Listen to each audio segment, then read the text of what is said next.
अस्सलाम वालेकुम। अबरार रशीद आपकी खिदमत में हाजिर है और हमेशा की तरह अहम खबर के साथ। लेकिन उससे पहले मेरी आपसे वही रिक्वेस्ट कि अगर अभी तक आपने मेरे चैनल को सब्सक्राइब नहीं किया तो इसे सब्सक्राइब कर लें और जो घंटी का बटन या बेल आइकन है उसको ज़रूर क्लिक करें ताकि मेरी वीडियोस का नोटिफिकेशन आपको मिल सके। आपका बहुत बहुत शुक्रिया।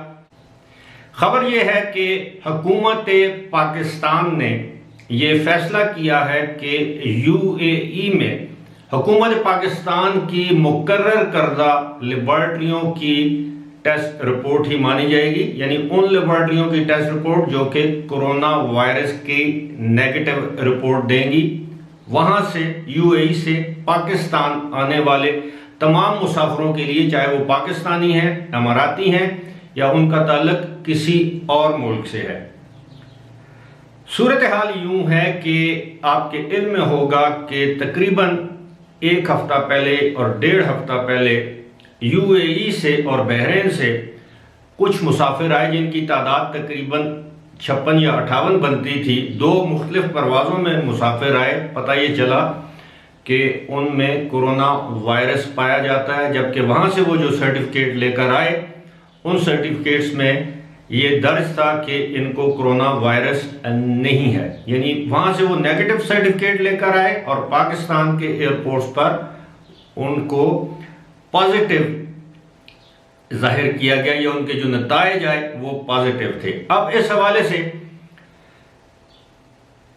यूएई में पाकिस्तान की एम्बेसी, अबू धाबी में जो पाकिस्तान की एम्बेसी है और जो दुबई में पाकिस्तान का कौंसलेट है, वहां से एक स्टेटमेंट जारी की गई है और ये बताया गया है कि अब टोटल 49 ऐसी लेबॉर्ट्री हैं जिनसे टेस्ट करवा कर ही आप पाकिस्तान आ सकते हैं और वो टेस्ट भी नेगेटिव होना चाहिए।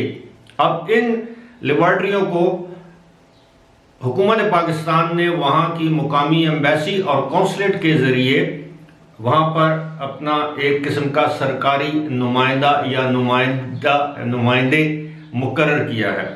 अब आप जानना चाहते होंगे कि ये जो शर्त है 29 मई की, ये शर्त है, यानी 29 मई के बाद आने वालों पर ये शर्त लागू होगी। हफ्ते का दिन होगा। उसके बाद जो लोग भी आएंगे, अगर उन्होंने किसी और लेबॉर्ट्री से टेस्ट करवा रखा है तो उसको कबूल नहीं किया जाएगा, यानी वो काबिल कबूल नहीं होगा। सिर्फ इन लेबॉर्ट्रीज का जिनका जिक्र मैं अभी करूंगा, आप जरा गौर से सुन लीजिएगा ये लेबॉर्ट्रियां कहां कहां पर हैं। अगर वीडियो लंबी ना हो तो मैं लेबॉर्ट्रियों के नाम भी आपकी सहूलत के लिए ले लूंगा कि अगर कल को आपको जरूरत पड़े तो आप मेरी वीडियो के जरिए इन लेबॉर्ट्रियों के नाम भी जान सकते हैं। फिलहाल तो मैं आपको ये बता देता हूं, इनमें से 10 जो लेबॉर्ट्रियां हैं वो अबू धाबी और अल ऐन, यानी इनमें से 8 अबू धाबी में हैं, 2 अल ऐन में हैं। 8 लेबॉर्ट्रीज जो हैं वो दुबई में और 8 ही फुजैरा में हैं। 7 शारजा में और 7 ही रासल खैमा में हैं। 5 अजमान में हैं और 4 उम्मुल कुवैन में है। तो ये टोटल होगी 49 लेबॉर्ट्रियां। अब आप जानना चाहते होंगे कि इनमें से कौन सी लेबॉर्ट्रियां हैं। तो जो अबू धाबी में जो अल ऐन की जो लेबॉर्ट्री है उसका नाम है VPS health group, Burjeel life line hospital और एनएमसी हॉस्पिटल। अबू धाबी की लेबॉर्ट्रियों के जो जहां से टेस्ट आप करवा सकते हैं, जरूरी नहीं लेबॉर्ट्रियां हो, अस्पताल भी हो सकते हैं, अस्पतालों के अंदर कायम लेबॉर्ट्रियां भी हो सकती हैं। अबू धाबी का मैं नाम ले लेता हूं जी। Accuracy laboratory Hamdan street, Darul Musa laboratory Hamdan street, PhD laboratory Electra street, Al Khaleej diagnostic medical centre, Gulf radiology and laboratories, life diagnostic, Al Burj या Al Burj medical laboratories, national reference laboratory Musaffah. ये तो हो गई Abu Dhabi की। अब Dubai की लेबॉर्ट्रियों के नाम मैं आपको बता देता हूं, ये अस्पतालों के। एनएमसी उसके बाद दूसरे नंबर पर है मेडिकेयर, तीसरे पर एस्टर, चौथे पर एमिरेट्स हॉस्पिटल, पांचवें पर सऊदी जर्मन हॉस्पिटल, छठे पर जुलेखा हॉस्पिटल, सातवें पर कैनेडियन स्पेशलिस्ट हॉस्पिटल और आठवें पर American hospital.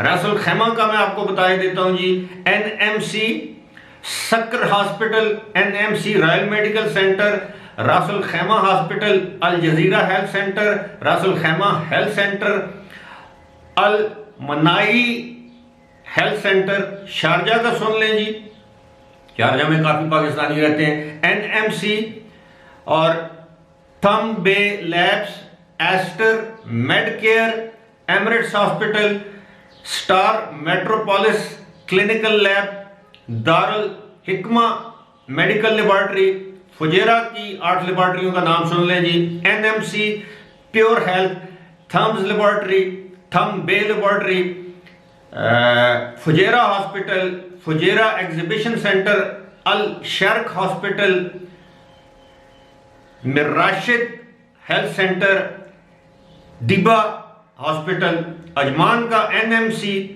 Prime medical clinic, Albaid Mutawaid hall, जो भी है Mutawaid hall, Ajman university, Al Hamidiya health centre, Umm Al Quwain की जो 4 लेबॉर्ट्रियों के नाम दिए गए हैं जी वो भी आप सुन लें, Seha screening centre, medical centres of primary health care, UAQ department of यानी Umm Al Quwain department of health, Thumbay labs.